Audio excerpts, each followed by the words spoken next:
Physics की class में आपका हार्दिक स्वागत है। बेटा, आज हम सेकंड फिजिक्स के फर्स्ट लेक्चर की चर्चा करेंगे जिसका नाम है प्रत्यास्थता या इलास्टिसिटी। प्रत्यास्थता और इलास्टिसिटी की शुरुआत करने से पहले बेटा कुछ बेसिक बातों पर हम लोग चर्चा करेंगे। आइए उनको जानते हैं। दो शब्द होते हैं, एक का नाम बेटा साइज और एक का नाम बेटा शेप।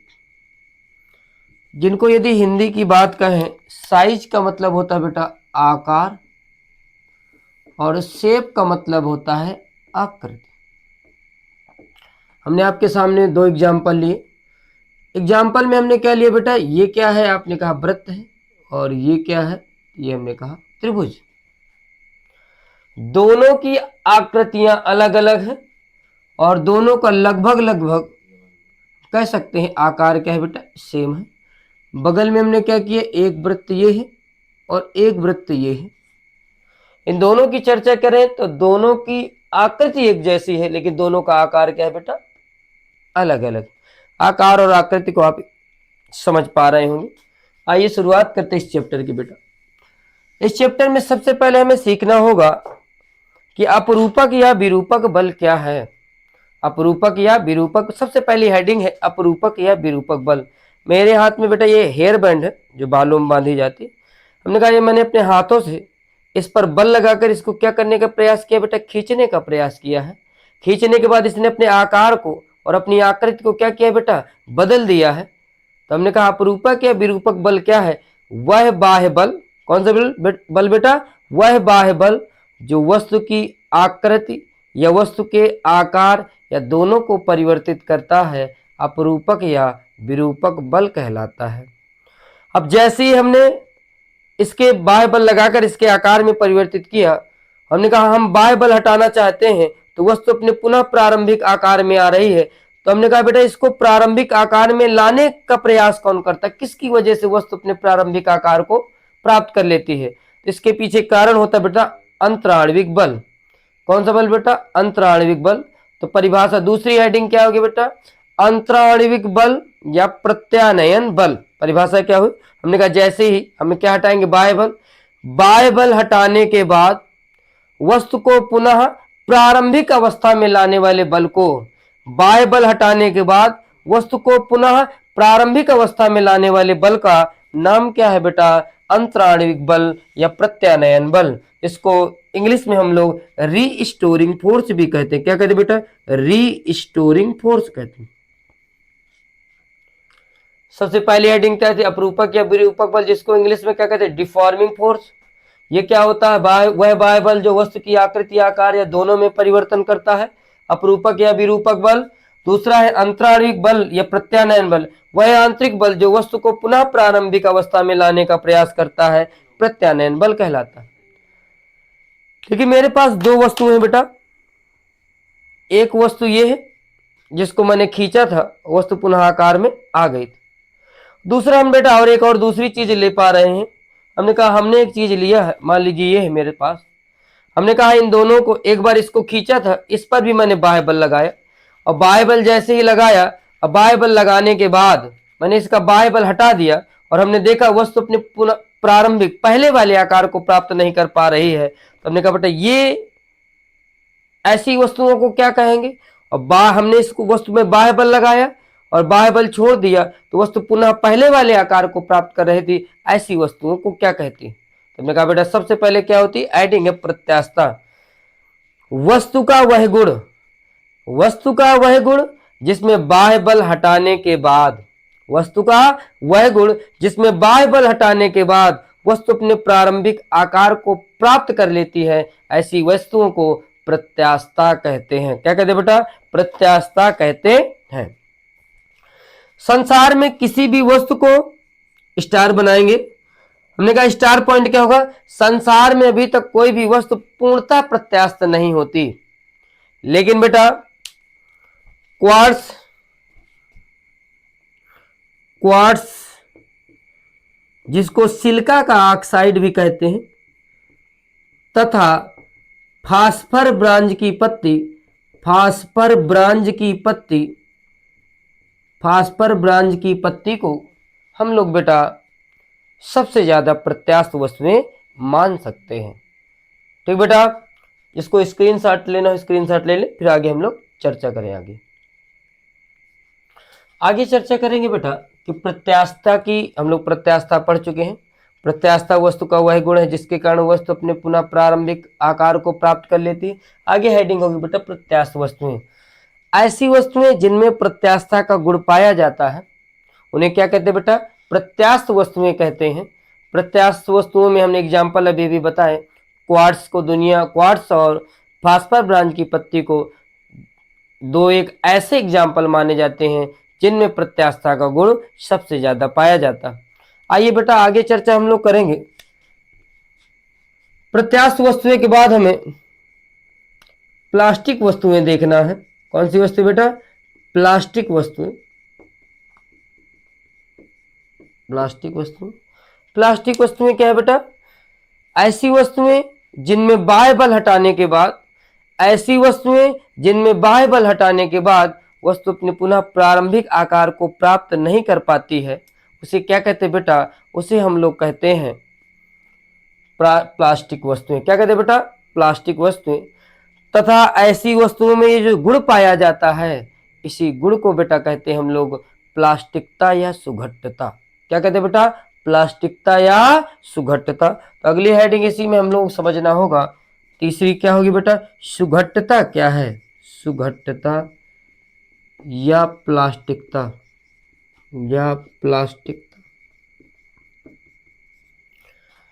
प्लास्टिक वस्तुओं के हम लोग बेटा थोड़ा सा एग्जाम्पल और देख लेते हैं। प्लास्टिक वस्तुओं के एग्जाम्पल माने जाते हैं गीली मिट्टी, दूसरा होता है बेटा गुथा हुआ आटा। इसमें सबने देखा होगा, जैसे हम लोग क्या करते हैं, गुथे हुए आटे से गोल लोई बनाते हैं जिससे रोटी बनाना होता है। जैसे इसमें बेलन चलाते थे, एक बार बेलन चलने के बाद रोटी के इस लोई की आकार में परिवर्तन होता है और पता चले कि बेलन हटा ले, वस्तु अपने पुनः पहले वाले आकार को प्राप्त करते वो पुनः गोल हो जाएगी। लेकिन ऐसा होता नहीं है, क्योंकि वो जो गुथा हुआ आटा है उसमें कौन सा गुण पाया जाता है बेटा? प्लास्टिकता, जिसको हम लोग क्या कहते हैं? सुघट्टता, वो गुण पाया जाता है। आइए जानते हैं सुघट्टता या प्लास्टिकता क्या है। वस्तु का वह गुण जिनमें बाह्य बल हटाने के बाद वस्तु के पुनः प्रारंभिक आकार को प्राप्त नहीं कर पाती हैं, वस्तुओं के इस गुण को क्या कहते हैं बेटा? सुघट्टता या प्लास्टिकता कहते हैं। परिभाषा क्या बनेगी बेटा? वस्तु का वह गुण जिसमें बाह्य बल हटाने के बाद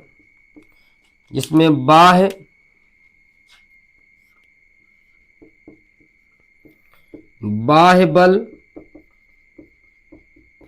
हटाने के बाद वस्तु पुनः अपने प्रारंभिक आकार को प्राप्त नहीं कर पाती है, क्या कहलाती है बेटा? सुघट्टता या प्लास्टिकता कहलाती है।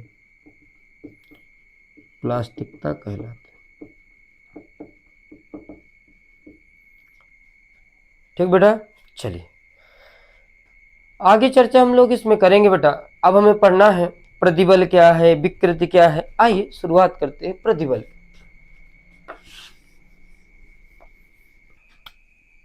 क्या जानना है बेटा? प्रतिबल इंग्लिश में क्या कहते हैं बेटा? स्ट्रेस। प्रतिबल बराबर है क्या? प्रतिबल बराबर होता है बेटा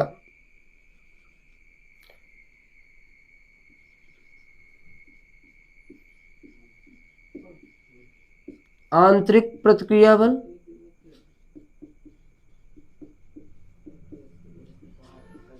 जिसका दूसरा नाम है प्रत्यानयन बल,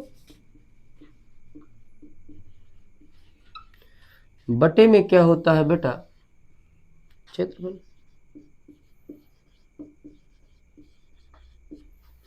प्रतिबल बराबर होता है बेटा आंतरिक प्रतिक्रिया बल, जिसका दूसरा नाम है प्रत्यानयन बल बटे क्षेत्रफल। परिभाषा इसको बनाइएगा, परिभाषा बनाते समय इस बात को याद रखिएगा, जो बेटा नीचे होता है उसके मान को सदैव एकांक करना होता है, एक करना होता है। तो परिभाषा क्या बनी, एकांक क्षेत्रफल में कार्य करने वाले आंतरिक प्रतिक्रिया बल को, एकांक क्षेत्रफल में कार्य करने वाले आंतरिक प्रतिक्रिया बल को क्या कहते हैं बेटा, प्रतिबल कहते हैं। क्या कहते हैं बेटा, प्रतिबल कहते हैं। यदि प्रतिबल की परिभाषा की चर्चा हो तो परिभाषा क्या बनेगी बेटा, एकांक क्षेत्रफल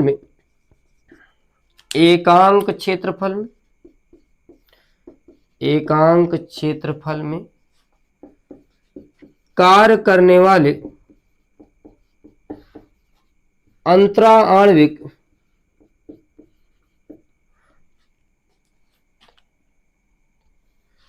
हमने कहा बेटा यदि इसकी परिभाषा की चर्चा होगी, हमने कहा बेटा यदि इसकी परिभाषा की चर्चा होगी, परिभाषा क्या है, एकांक क्षेत्रफल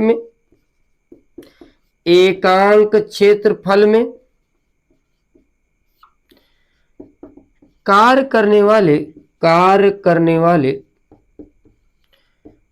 आंतरिक प्रतिक्रिया बल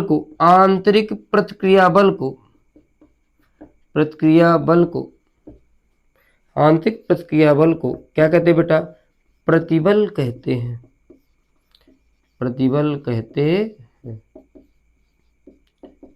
ठीक बेटा, ठीक। हमने कहा प्रतिबल क्या हुआ बेटा, एकांक क्षेत्रफल में कार्य करने वाले आंतरिक प्रतिक्रिया बल को क्या कहते हैं बेटा, प्रतिबल कहते हैं। ठीक बेटा, आइए यदि इसके मात्रक की चर्चा हो, तो हमने कहा बेटा यदि मात्रक है तो हमने कहा प्रतिक्रिया बल का मात्रक क्या होता है बेटा, न्यूटन। क्षेत्रफल का मात्रक क्या होगा, मीटर स्क्वायर, तो इसका मात्रक होता है न्यूटन प्रति मीटर स्क्वायर। आगे चर्चा यदि बेटा बीमा की हो, किसकी चर्चा हो, बीमा की, प्रतिबल की बीमा क्या होगी, तो हमने कहा बल की बीमा क्या होती है, सबको पता है MLT-2। क्षेत्रफल की बीमा क्या होती है बेटा, L2। यहां पर L कितना है, 1, यहां पर L कितने हैं, 2। एक L से एक L कैंसिल हो, एक L बचेगा, जब नीचे से ऊपर जाएगा बेटा कहेगा माइनस का, तो ML की घाते -1 T की घाते -2, ये बेटा बीमा होती है किसके, प्रतिबल की। ठीक बेटा, हम ये सब चीजें प्रतिबल तक पढ़ चुके हैं। अब जानते हैं बेटा प्रतिबल कितने प्रकार के होते हैं, आइए जानते हैं। प्रतिबल, टाइप्स ऑफ स्ट्रेस की चर्चा जब भी होगी बेटा तो प्रतिबल 3 प्रकार के होते हैं। पहला कौन सा है, अनुदैर्ध्य प्रतिबल।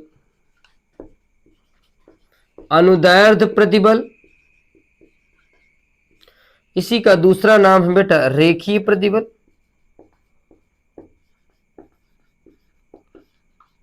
दूसरा क्या है बेटा, आयतन प्रतिबल।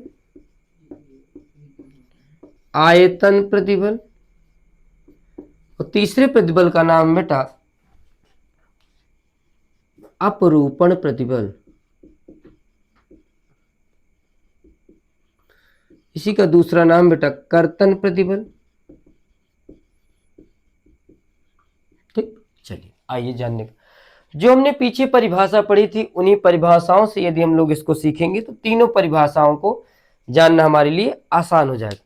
चलिए देखते हैं बेटा, हमने कहा पीछे क्या थी परिभाषा, एकांक क्षेत्रफल में कार्य करने वाले आंतरिक प्रतिक्रिया बल को हमने क्या नाम दिया था बेटा, प्रतिबल कहते हैं। आइए इसमें क्या नाम दिया है, अनुदैर्ध्य। क्या बेटा, अनुदैर्ध्य। तो परिभाषा बनी अनुदैर्ध्य या रेखी, किसी वस्तु के लंबाई के अनुदिश, ठीक बेटा, लंबाई के अनुदिश को, ये मार्कर है हमारे पास, मार्कर की लंबाई का मतलब, अनुदिश का मतलब, या तो इसमें हम बाहर की ओर खींच सकते हैं या तो हम इसमें अंदर की ओर दबा सकते हैं, दोनों कार्य हम लंबाई की दिशा में कर रहे हैं। इसी घटना को क्या कहते हैं, लंबाई की अनुदिश। परिभाषा क्या बनी, किसी वस्तु के लंबाई के अनुदिश, परिभाषा वही होगी, एकांक क्षेत्रफल में कार्य करने वाले आंतरिक प्रतिक्रिया बल को क्या कहते हैं बेटा, अनुदैर्ध्य प्रतिबल कहते हैं। फिर से परिभाषा क्या हुई, किसी वस्तु के लंबाई के अनुदिश एकांक क्षेत्रफल में कार्य करने वाले आंतरिक प्रतिक्रिया बल को अनुदैर्ध्य प्रतिबल कहते हैं। आइए आयतन प्रतिबल, हमने कहा बेटा किसी वस्तु के पृष्ठ के अभिलंबवत, किसी वस्तु के पृष्ठ के अभिलंबवत एकांक क्षेत्रफल में कार्य करने वाले आंतरिक प्रतिक्रिया बल का नाम क्या है बेटा, आयतन प्रतिबल। तीसरा क्या होता है, अपरूपण प्रतिबल या कर्तन प्रतिबल। इसी को बेटा स्पर्शरेखी प्रतिबल भी कहते हैं। इसी का नाम क्या है बेटा, स्पर्शरेखी प्रतिबल। स्पर्शरेखी प्रतिबल, हमने कहा स्पर्शरेखी प्रतिबल क्या है बेटा, किसी वस्तु की लंबाई, हमने कहा बेटा हमने तीसरे अपरूपण प्रतिबल या कर्तन प्रतिबल, तीसरे इसी का नाम है स्पर्शरेखी प्रतिबल। हमने कहा बेटा क्या है, किसी वस्तु के लंबाई के स्पर्शरेखी प्रतिबल क्या है बेटा, हमने कहा किसी वस्तु की सतह को स्पर्श करते हुए, किसी वस्तु की सतह को स्पर्श करते हुए एकांक क्षेत्रफल में कार्य कर, किसी वस्तु की सतह को, किसी वस्तु की सतह को स्पर्श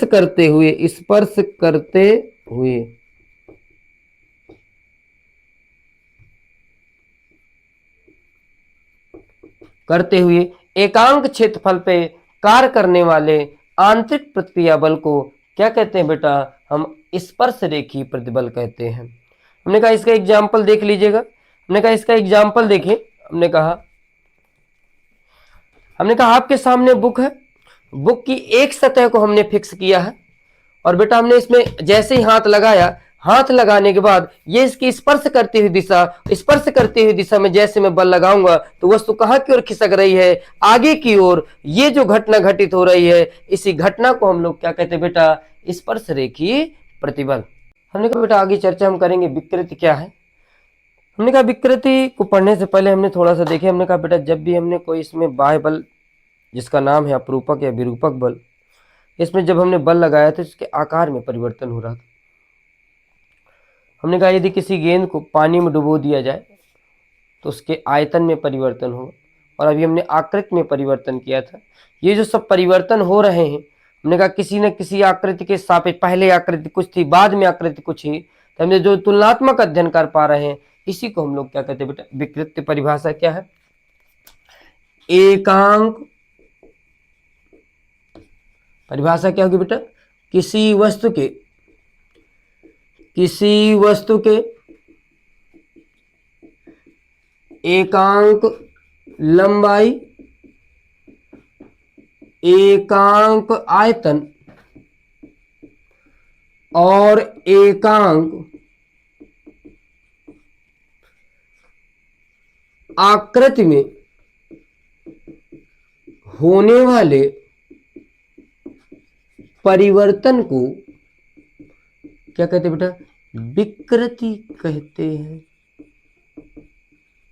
क्या कहते हैं बेटा, विकृति। किसी वस्तु के एकांक लंबाई, एकांक आयतन और एकांक आकृति में होने वाले परिवर्तन को विकृति कहते हैं। तो विकृति बराबर परिभाषा बनेगी बेटा, विकृति बराबर बनी लंबाई में परिवर्तन, लंबाई में बेटा परिवर्तन बटे में कौन सी लंबाई होगी, प्रारंभिक लंबाई। दूसरा क्या हो सकता है बेटा, आयतन में परिवर्तन, आयतन में परिवर्तन बटे क्या होगा बेटा, प्रारंभिक आयतन। और तीसरा होगा बेटा आकृति में परिवर्तन, आकृति में परिवर्तन बटे क्या होगा बेटा, प्रारंभिक आकृति। ठीक बेटा, विकृति। और यदि विकृति के मात्रक की चर्चा हो तो लंबाई में परिवर्तन का मात्रक मीटर होगा, प्रारंभिक लंबाई का मात्रक, मीटर से मीटर कैंसिल, अर्थात विकृति एक कैसी राशि है बेटा, मात्रक हीन राशि। कैसी राशि है बेटा, मात्रक हीन राशि। बेटा ये वीडियो आपको कैसा लगा कमेंट करिएगा, शेयर करिएगा, अपने दोस्तों को जरूर बताइएगा। धन्यवाद बेटा।